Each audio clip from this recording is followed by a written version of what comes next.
दिवस की हार्दिक शुभकामनाएं। मैं आप सभी के समक्ष रमेश पोखरियाल निशंक जी का संदेश हिंदी दिवस के अवसर पर सुनाने जा रहा हूं। किसी भी देश के सामाजिक, राजनीतिक और सांस्कृतिक विकास में उस देश की भाषा का महत्वपूर्ण योगदान होता है। यह संपूर्ण राष्ट्र की एकता और अखंडता की महत्वपूर्ण कड़ी होती है। भारत के संदर्भ में यह भाषा हिंदी है।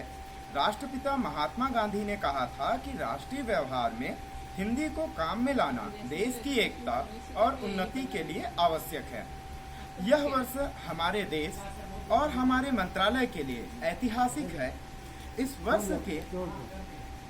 वर्ष देश के भविष्य को गढ़ने वाली हिंदी व समस्त भारतीय भाषाओं को सुदृढ़ करने वाली और भारत की बहुभाषिकता को रेखांकित करने वाली ऐतिहासिक शिक्षा नीति 2020 की घोषणा की गई है। इस शिक्षा नीति में प्राथमिक शिक्षा अपनी भाषाओं में देने संबंधी प्रावधान व अन्य भाषा संबंधी प्रावधानों का देश में व्यापक स्वागत हुआ है। इससे हिंदी और भारतीय भाषाओं के अध्ययन और अध्यापन के व्यापक स्तर पर रास्ते खुले हैं। यह हिंदी व भारतीय भाषाओं के लिए एक नए अध्याय की शुरुआत है।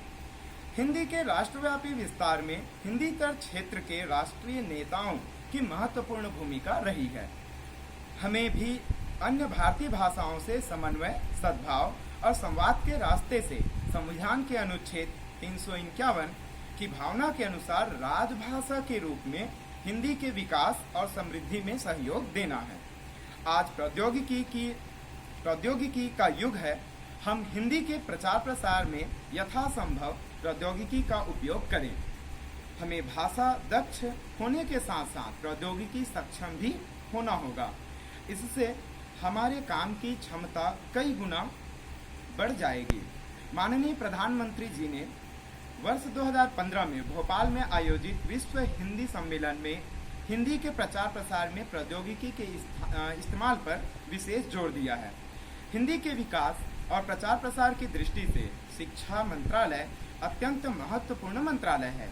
आइए हिंदी दिवस के इस पावन अवसर पर हम प्रतिज्ञा करें कि हम सरकारी कामकाज में अधिक से अधिक हिंदी का प्रयोग करेंगे और सभी मन, वचन और कर्म से प्रतिबद्ध होकर हिंदी के संवर्धन में सहयोग देंगे। हिंदी दिवस के इस पावन अवसर पर मेरी शुभकामनाएं।